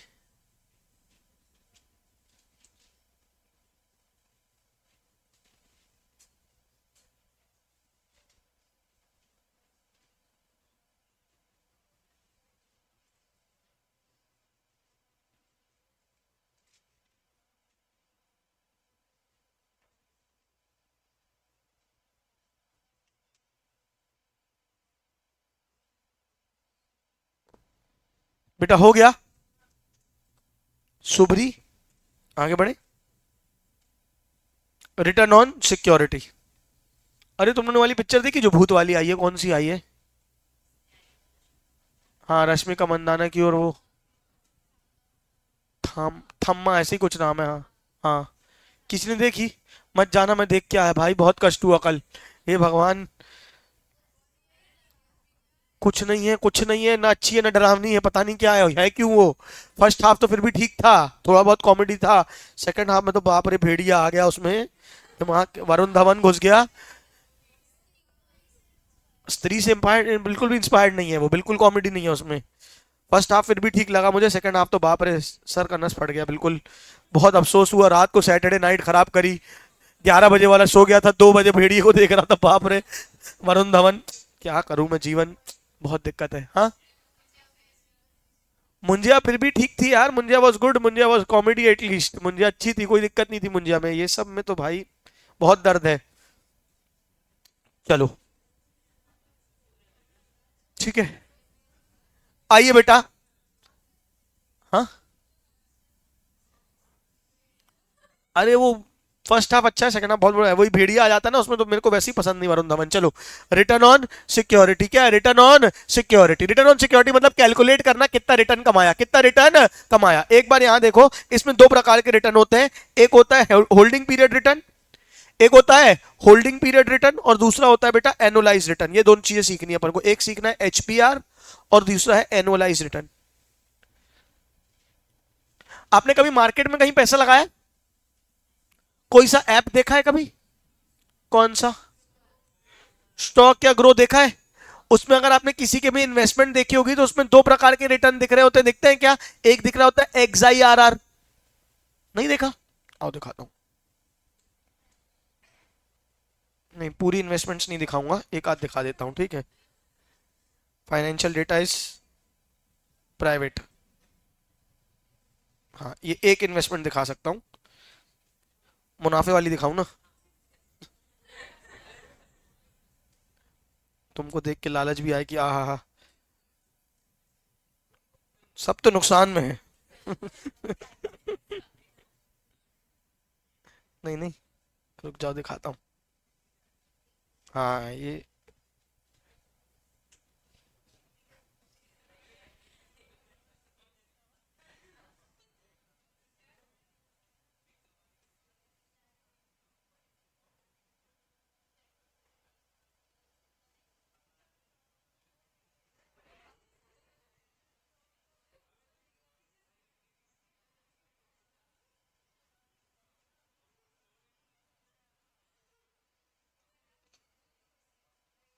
चलो यही है। हाँ, हाँ बेटा, ठीक है। ये देखो, इससे आपको एग्जैक्टली समझ में आ जाएगा। अब कैसे, स्क्रीन में थोड़ी दिखाऊंगा, तुम लोग को ये दिख रही होगी कि इन्वेस्टमेंट आपको, कि एक जगह पे नहीं दिख रहा, कुछ नहीं दिख रहा। अरे पूरा कनेक्ट करना पड़ेगा ना, ऐप इसमें नहीं खुलता है। चलो ऐसे बता दे रहा हूं, अगर मैंने एक जगह पे 50,000 रुपए लगाए थे, कितने लगाए थे? 50,000, और आज वो कितने हो गए? 1,25,000 रुपए। तो मैंने कितना परसेंट कमाया ये बताओ? ये दिख रहा है, ठीक है क्या? मैंने एक फंड में 50,000 रुपए लगाए थे, और वो कितने हो गए हैं? 1,50,000 रुपए।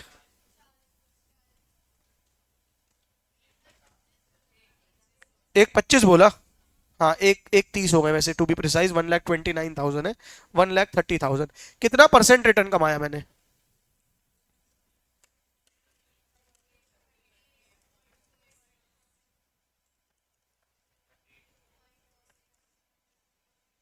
कितना परसेंट? कौन बता रहा तुमको ऐसा? बेटा, कितना परसेंट कमाया मैंने? 160% कमाया ना। 50,000 के कितने हो गए? 1,30,000 रुपए, हाँ ना बोलो? तो इसको माइनस करो, कितना आएगा? 50 माइनस 1, 30। 82,000 रुपए कमाए मैंने, बोलो हाँ या नहीं?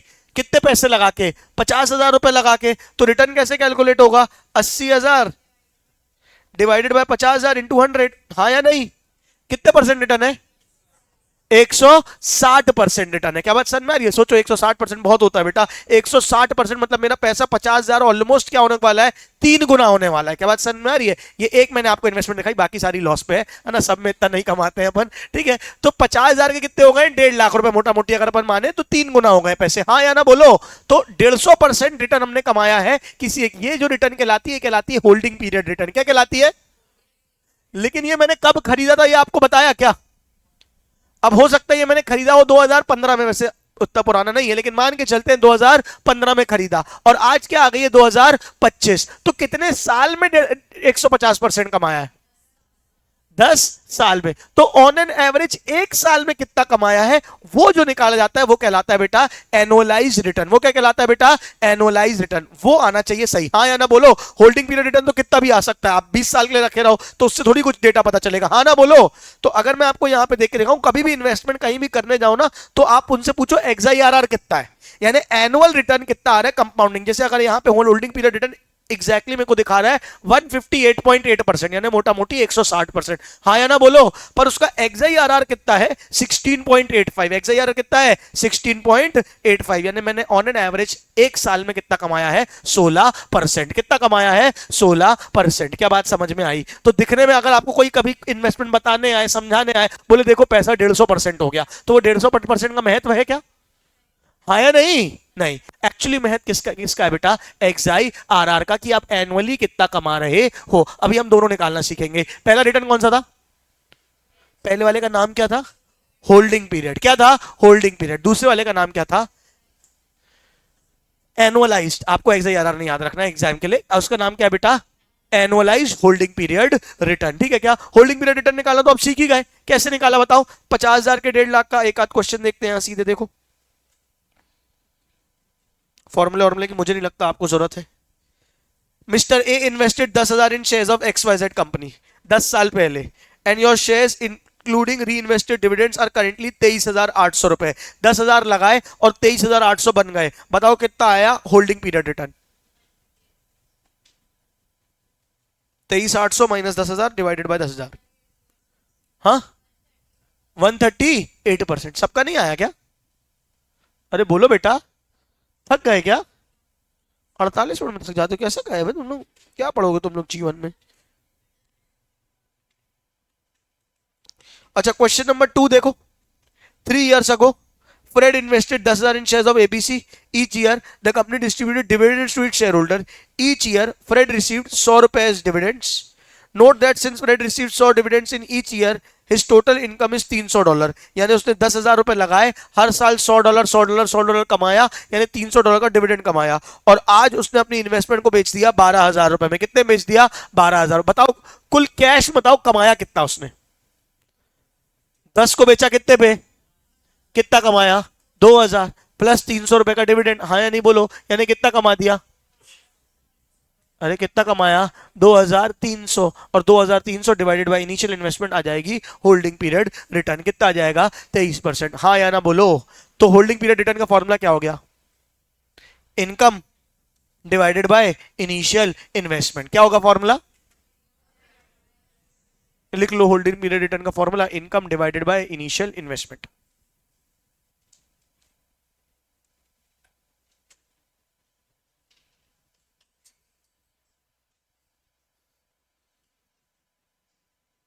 उठा लो विधि।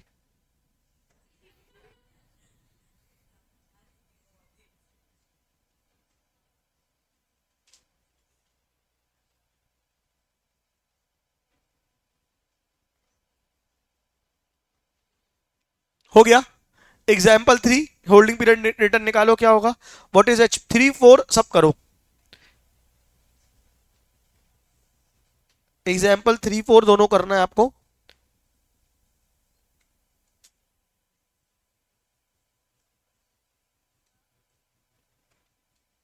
एनुअलाइज रिटर्न दिया ही नहीं मॉड्यूल में तुम्हारे, करा दूंगा चलो फिर भी।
हो गया।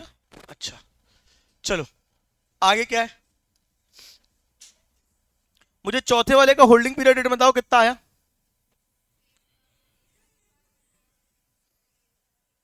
दो मिनट क्वेश्चन करा दूं। ये लो नालायक। चलो एक बार मुझे ये वाला बताओ ना, फोर्थ वाला। Which investment is performed better? Mutual fund X, which has held for 3 years and appreciated from 100 to 150, providing 5 in distribution. तो 5 रुपए मिले डिस्ट्रीब्यूशन के, 50 रुपए, 55 डिवाइडेड बाय 100 कितना आ गया? 55%। हाँ या ना बोलो।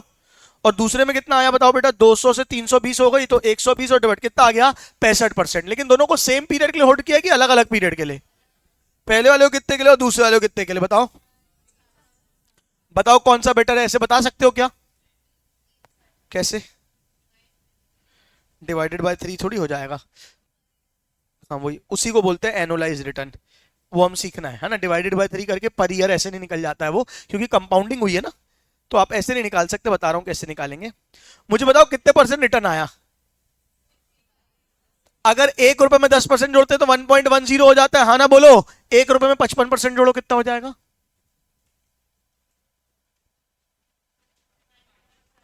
1.55।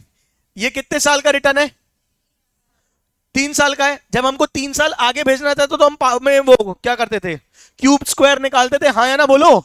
टू द पावर 3 करते थे। अब पर ईयर निकालें तो क्या कर देंगे? To the power 1/3।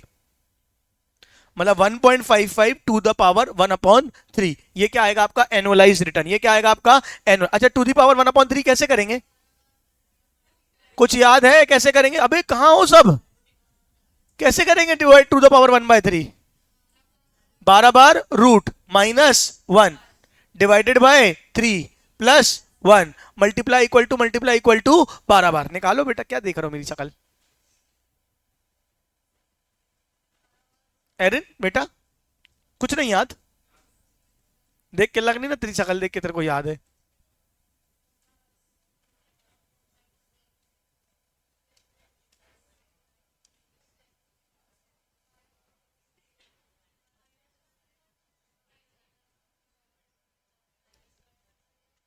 बता रहा हूं मैं कैसे आएगा। 1.55 टू द पावर 1/3, तो 1.55 फिर 12 बार root, 1 2 3 4 5 6 7 8 9 10 11 12 minus 1 divided by 3 plus 1 फिर मल्टीप्लाई इक्वल टू के 12 सेट। 1 2 3 4 5 6 7 8 9 10 11 12 1.157 आ गया। अब इसको परसेंटेज में करना है तो -1 इंटू 100।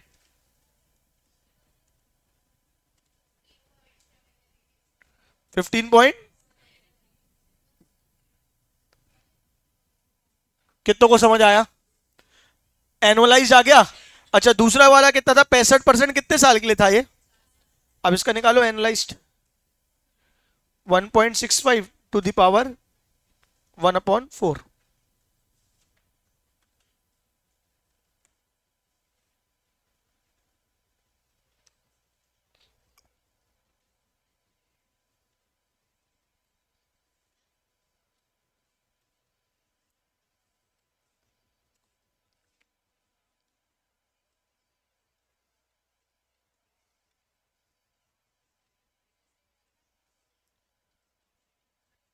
12 बार रूट डिवाइडेड बाय 4 हो जाएगा फिर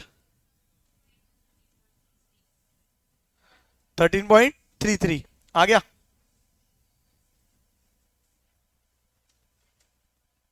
12 बार रूट के बाद डिवाइडेड बाय 4 हो जाएगा, क्योंकि टू दी पावर 1/4 है। आ गया।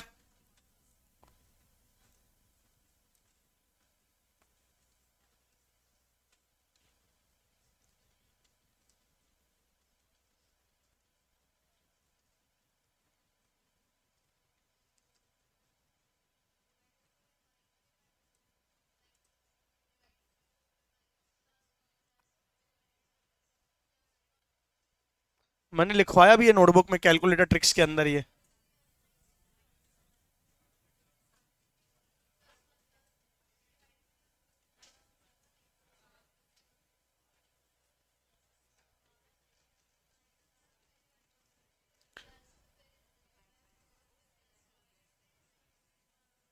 डिवाइडेड बाय 4, 12 बार रूट डिवाइड बाय 4, फिर हाँ खेल लो तुम लोग।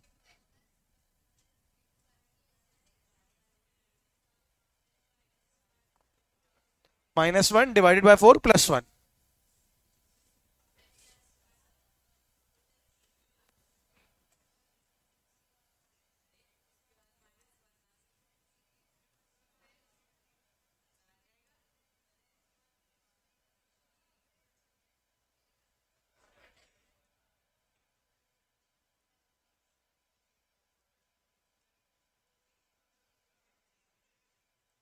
आ गया? क्यों? क्या किया तुमने बताओ, कितने परसेंट है? 55। 1.55। तुम करते जाओ, साथ में लिखो 1.55। 12 बार रूट, 1 2 3 4 5 6 7 8 9 10 11 12 -1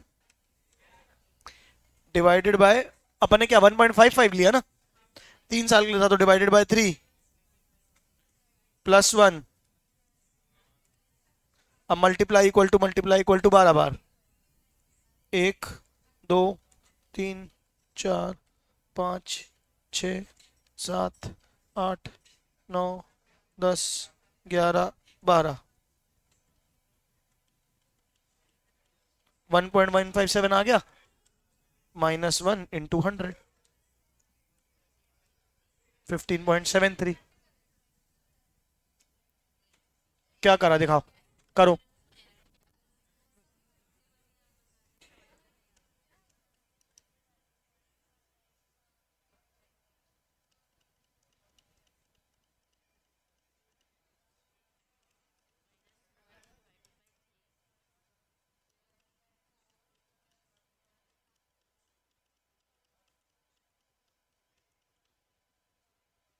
हाँ तो क्या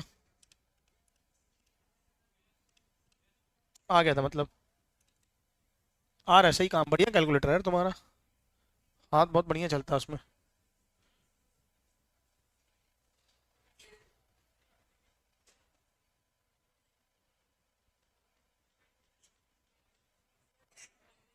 तो कोई भी हो तो क्लास के बीच में क्यों बात कर रही हो नालायक, ये थोड़ी बोल रहे किससे बात कर रही हो नालायक।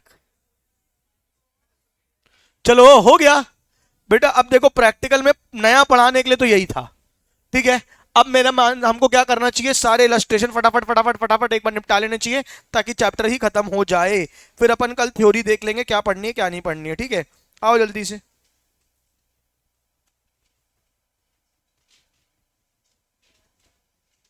ये देखो इलस्ट्रेशन, खुद से करना है आपको, मैं नहीं कराऊंगा।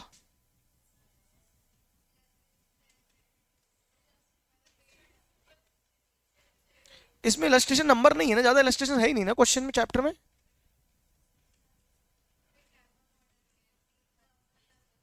बस ना, ये करो। An investor holding 10,000 1,000 shares, an investor is holding 1,000 shares of Right Choice Limited. The current rate of dividend paid by the company is 5 per share. The long term growth of the dividend is 10। ठीक है, expected rate of return is 19.62, यानी के ही दे दिया। Find out the current market price of the share, market price निकालना है। एक चीज याद रखना, बस हिंट कर दे रहा हूं, फॉर्मूला क्या है बताओ मुझे।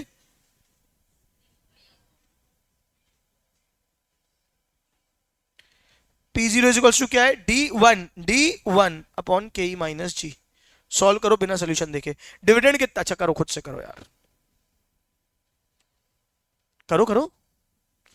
बेटा ये सब नहीं बनेगा तो मतलब खत्म है कहानी एफएम की फिर।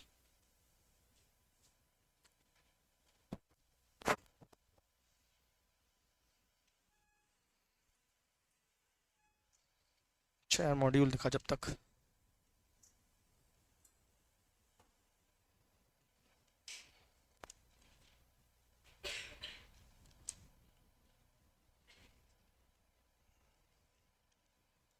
क्या पे मॉडल के इलस्ट्रेशन अभी हो जाएंगे।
2 मिनट रुकना, ये ले हो गया मेरा काम।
हाँ भाई, नहीं हो पा रहा। हो गया। चलो आगे बढ़ो आगे बढ़ो आगे बढ़ो, खत्म करें चैप्टर, खत्म करें आज। कैपम कैपम कैपम के क्वेश्चन करो, एग्जाम्पल 1 2 3 4, चारों के चारों अभी निपटाओ 2 मिनट के अंदर। पिछला वाला बना कि नहीं बना बताओ। है ना, D1 5.5 लिया होगा, मतलब 10% ग्रोथ ऐड करने के बाद D1 लिया होगा, हिंट मैंने कर ही दिया था तुमको। देखो कितना केयरिंग इंसान हूं मैं।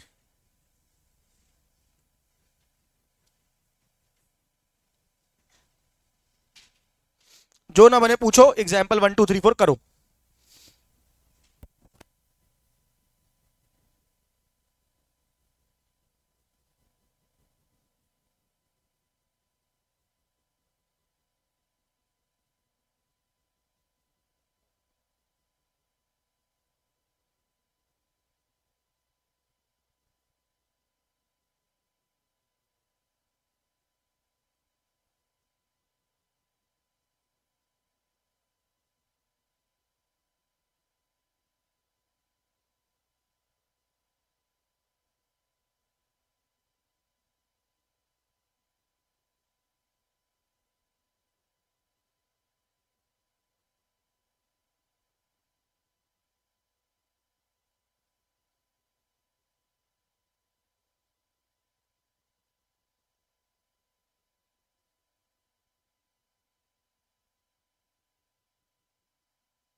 बन रहा है कि नहीं बन रहा है, फटाफट बताओ।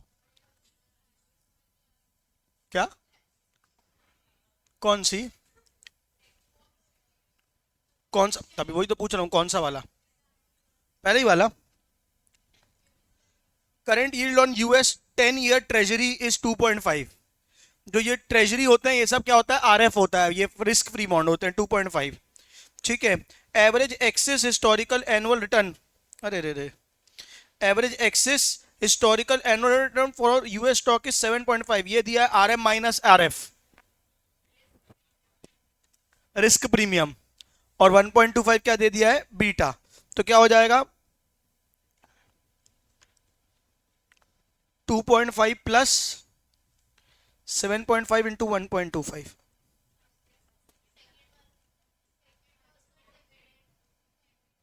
ये समझ में आ गया? विनर कोऑपरेशन स्टॉक पे dividend of 1.32 next year. D1 current price is 24.625 per share, beta is 1.35 and expected rate of return is 13.5, risk restless is 8.2। what is the expected growth rate? तो ग्रोथ रेट के लिए formula क्या है, देखो यहाँ पे growth निकालना है। ग्रोथ वाला एक फॉर्मूला पढ़ा है अपन ने, क्या पढ़ा है, P0 is equals to D1 upon K minus G. चलेगा अपने के लिए, इसके लिए अपन को क्या लगेगा, के ही लगेगा। और के ही किससे निकाल लोगे, कैपम से।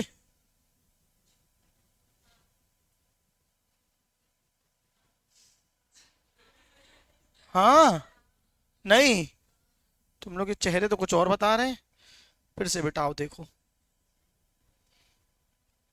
निकालने क्या बोला है, ग्रोथ। ग्रोथ कौन से फॉर्मूले में आती है, सुरभि बोलो बेटा, ग्रोथ कौन से फॉर्मूले में आती है? हाँ, क्या होता है वो फॉर्मूला, पीओ एओ पीओ क्या, बैंक क्लर्क क्या?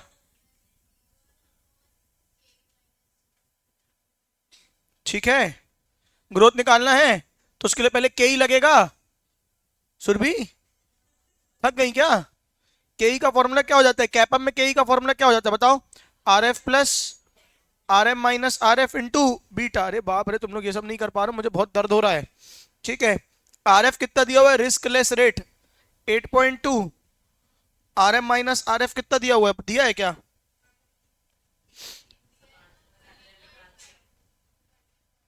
The beta of 1 and the expected return of the market is 13.5। 13.5 minus 8.2,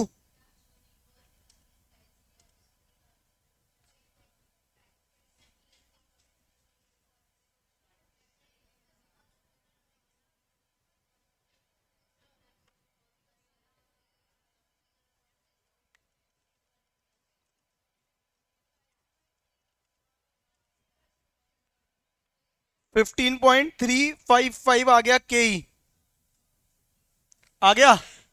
अब फॉर्मूला लगा दे P0 वाले में। P0 आज का प्राइस दिया हुआ है क्या, हाँ, कितना दिया है, 24.625। D1 दिया हुआ है क्या, 1.32, और के ई नहीं दिया अपन को, के ई निकाल लें। कितना निकाला, वही तो निकाला।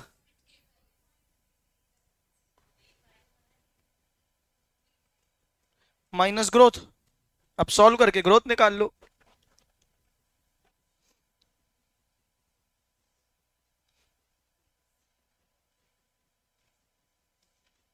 या ये वाला भी लगा सकते हो अगर चाहिए तो, इजी पड़ेगा थोड़ा सा।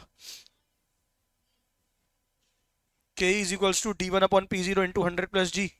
15.355 is equals to D1 1.32 upon P0 24.62। दोनों फॉर्मूले हैं तो एक ही ना बेटा, प्लस जी, सॉल्व करके निकाल लो, ये इजी पड़ेगा। 1.32 डिवाइडेड बाय 24.625 इंटू 100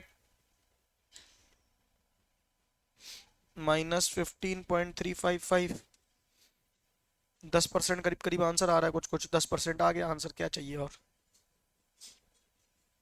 बेटा नहीं बन रहा, किससे? उसमें भी निकाल सकते हो, आके बनेगा फॉर्मूला वही, के ई माइनस जी पूरा यहाँ कर दो, D1/P0 कर लो, ठीक है, और फिर के ई को यहां करके माइनस भेज दो तो वो आंसर आ जाएगा।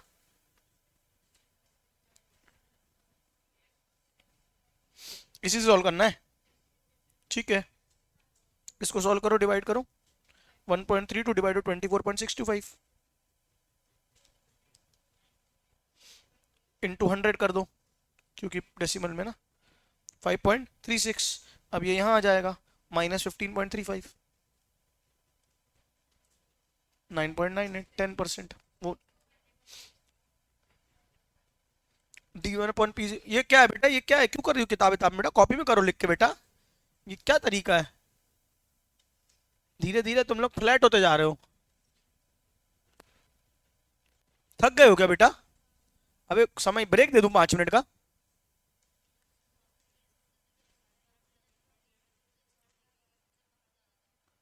अरे तू मेरे को याद क्यों नहीं लाई तूने फोन करके या मैसेज करके? अरे यार तू चले जा, तेरे को जाना है तो छुट्टी तेरी, तेरी मेरी तरफ से तेरे को। अब इतनी देर रुकी तो 5-10 मिनट और रुकी जाए यार।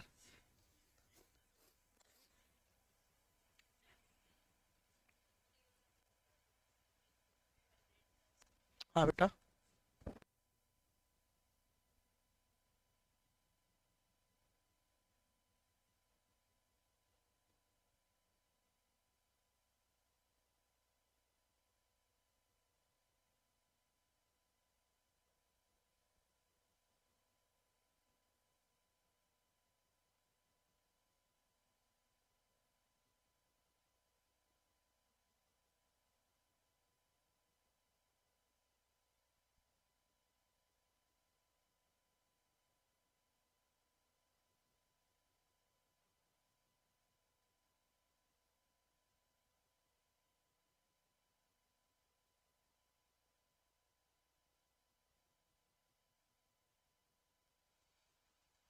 10 इज द आंसर।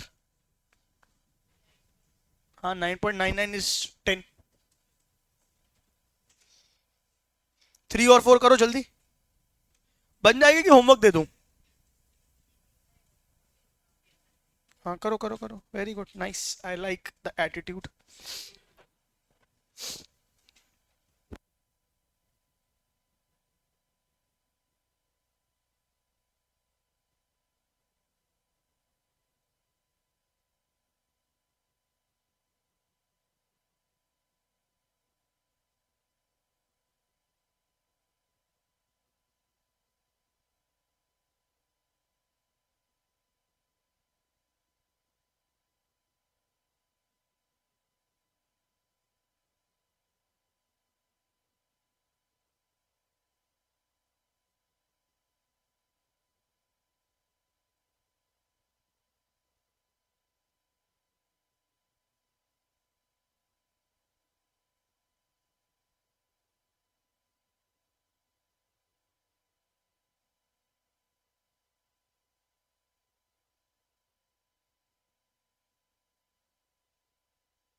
नहीं बना यश? नहीं आया अंक? कौन सा? अबे सेकंड तो मैं करा के गया था, थर्ड और फोर्थ करना है। हाँ, थर्ड वाला हुआ कि नहीं हुआ ये बताओ।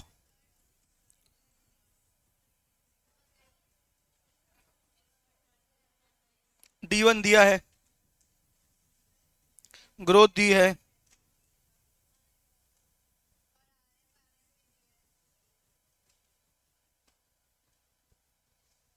बी, बीटा निकालना है। पहले के ही निकालो, D1/ke - g से, फिर के ही पुट करके बीटा निकालो, जैसे अपन ने सेकंड वाला क्वेश्चन किया सेम। P0 = D1/ke - g, या K E is equals to D1/P0 × 100 + g, उससे के ई निकाल लो, फिर उस के ई को कैप में पुट करके बीटा निकाल लो, सिंपल क्वेश्चन है। ये क्लिक करना चाहिए ना खुद से बेटा।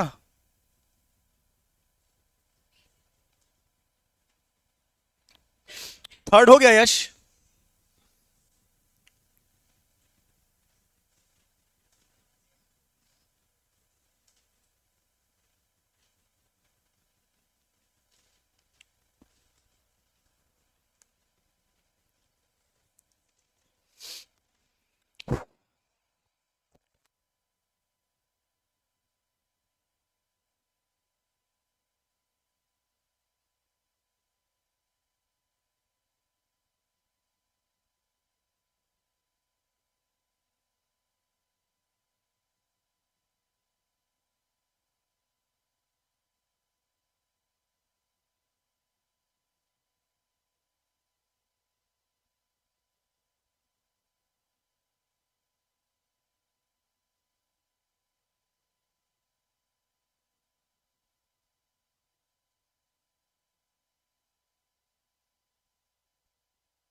हो गया बेटा।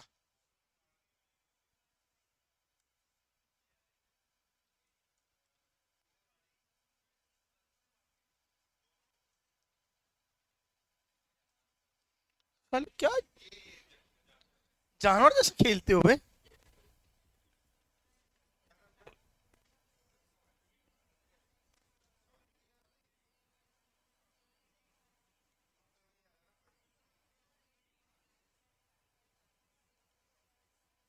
चल अगले अटेम्प्ट में अच्छे से बना लेना।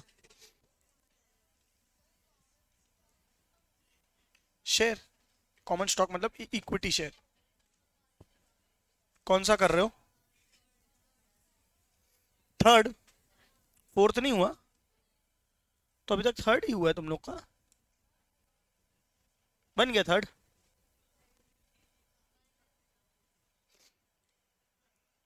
बेटा थोड़ा जल्दी करो ना बेटा। हो गया। चलो टाइम अप, जिसका हो गया, नहीं हुआ घर पे करेंगे। अब इससे समय इतनी बेसिक सी चीज के लिए दे सकता। सब छोड़ दो, यहां देखो। फोर्थ वाला बता दूं। Wonderful oil stock company sales at 120 a share. देखो जो जो दिया हो ना उसको लिख लिया करो, अगर ऐसा क्वेश्चन है तो। कितना, और ये सारे चारों क्वेश्चन इंपॉर्टेंट थे, हाँ ऐसे क्वेश्चन आते हैं। पी जीरो कितना हो जाएगा? P zero 120। The shareholder expect to get a dividend of 6। D one दे दिया 6। और क्या बोला? ग्रोथ दे दी 5% पर एनम। फिर क्या बोला? The expected return on market is 12%, यानी क्या दे दिया? R M 12%। ठीक है। फिर क्या दे दिया? आर एफ कितना दे दिया? 6%। ठीक है। और क्या दे दिया?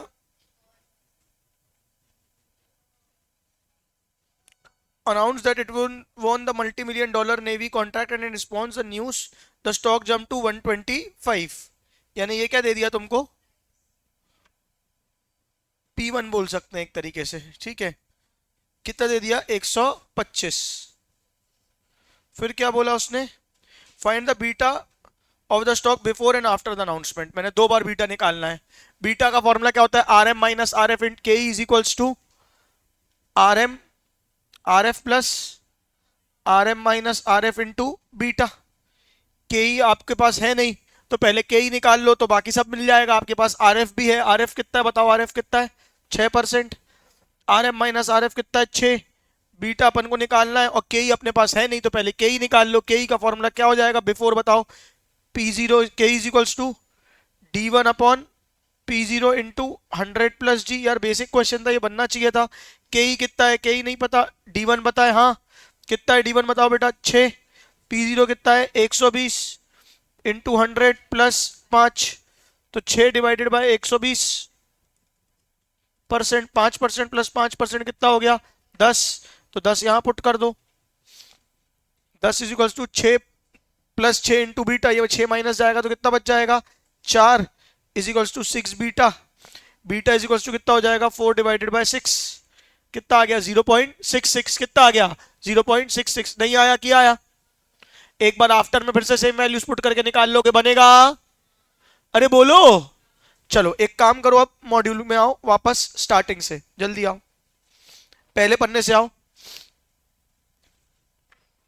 क्या क्या हो गया अपन एक बार देखते जा रहे हैं, ठीक है क्या? इंट्रोडक्शन हो गया, व्हाट आर सिक्योरिटीज हो गया, इन्वेस्टमेंट पढ़ लिया, ये सब पढ़ लिया, इन्वेस्टमेंट वर्सेस स्पेक्यूलेशन हो गया, इन्वेस्टमेंट वर्सेस गैम्बलिंग हो गया, ये सिक्योरिटी एनालिसिस हो गया, जीडीपी डीपी सब बातें हो गई, चर्चा हो गई, industry level analysis, company analysis, ratio analysis, ये सब हो गया आपका। ठीक है, सब हो गया, सब हो गया, सब हो गया। रेशियोज में एक बार नजर मार लेना चाहिए तो। ठीक है, अब फाइनेंशियल स्टेटमेंट कंपेरेटिव, ये होमवर्क है बेटा, एग्जांपल एक क्वेश्चन होमवर्क है बस, कंपेरेटिव निकालना है, 10 मिनट का क्वेश्चन है, बन जाएगा। कंपेरेटिव और कॉमन साइज दोनों होमवर्क है, चलेगा। सिर्फ फंड फ्लो एनालिसिस बचा है कल कराने के लिए। फंड फ्लो एनालिसिस बता दूंगा मैं आपको कल, और थोड़ी बहुत थ्योरी ऊपर ऊपर से बता दूंगा जो काम की होगी, दैट्स इट, उससे ज्यादा काम का कुछ नहीं है। फंड फ्लो हो गया, कैश फ्लो का क्वेश्चन होमवर्क दे दूं? कैश फ्लो खुद से कर लेना, फिर मैं अलग से समय नहीं दूंगा कैश फ्लो के लिए, ठीक है क्या? खुद से चैप्टर का कैश फ्लो आप लोग निपटा लेंगे, कुछ नहीं है। टेक्निकल एनालिसिस की थ्योरी बस कल बचेगी, ये मैं कल आपको करा के खत्म करा दूंगा, कल ये चैप्टर वाइंड अप हो जाएगा, कल के कल चलेगा क्या बेटा? हाँ ना बोलो, ठीक है। Tomorrow will be done with this chapter, बस जितना पढ़ा है आज जाके रिवाइज कर लेना, इतना कर लेना मेरे लिए बस। क्या क्या पढ़ा आज पहले एक बार बताओ बस। Risk, holding period return, annualise return. Annualise का फॉर्मूला लिखा नहीं तुमने कहीं, उसको लिख लो क्या हो जाएगा एनुअलाइज का फॉर्मूला, नहीं तो छूट जाएगा वो बाद में। एनुअलाइज का फॉर्मूला लिखो, क्या हो जाएगा?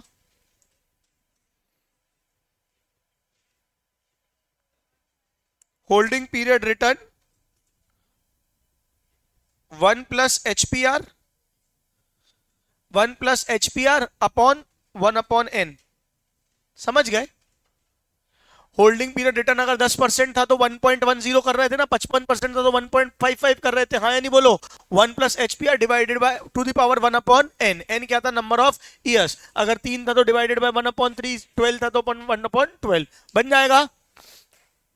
चलो चैप्टर खत्म हो गया, कुछ पढ़ाने वाला खास है नहीं इसमें अब, ठीक है। कल क्वेश्चन सीधे कल ही मैं इसको स्कैनर भी करा दूंगा इसी की, ठीक है क्या?